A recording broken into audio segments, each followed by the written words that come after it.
اسمعي يا صفرا يا ام سور، من الفيديو ده موجه ليك انت يا ام جل يا ام نار. يا اختي البت رايحه تشوي السمك، تاخدي منها 3 سمكات. يا اختي تفحطيهم. حد قالك ان انا بصطاد سمك؟ كان كفايه عليك سمكيه وتاخد سمكيه اصلا. اروح اشوي السمك عند واحده، ابعت البت بكيلو السمك، وانا عدى السمك عدى 9 سمكات. 9 سمكات، ده انا جايبه كيلو سمك ب 85 جنيه. يعني حرام. وبتاخد شويه 20 جنيه. ابعت اجيب السمك الاقيهم 6 سمكات. ليه يا حبيبتي؟ ليه يعني؟ مش فاهم، حرام ولا حلال؟ بالله عليكم يا اخواتي، يعني قولوا لي، يعني ابعت اشوف كيلو سمك 9 سمكات، يقولوا 7 سمكات؟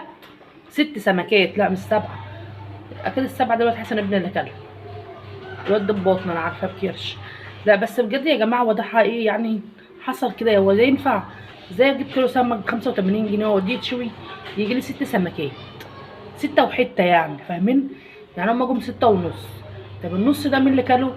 واقول له الواد حسن انت كلت سمك كده؟ يقول لي لا يا ماما والله ما كلت سمك. يا بنتي انت كلت سمك؟ تقول لي لا انا ما كلت السمك. طب والنص سمكه دي جايه منين برضه؟ انا مش فاهمه. بس هو الواد حسن اكيد كان نص، بس مش هاكل الباقي. فدلوقتي انا في لغز في القضيه، انا مش فاهمه مين اللي كل السمك. السمك ده مين اللي كله؟ حسب الله ونعم الوكيل. هو انا لاقيه فلوس يا ربي؟ ليه يعني اجيب؟ ليه يعني؟ ما هو حرام. يعني لا يرضي ربنا ولا يرضي حد. هعمل ايه انا بقى دلوقتي؟ مش عارفه اعمل ايه.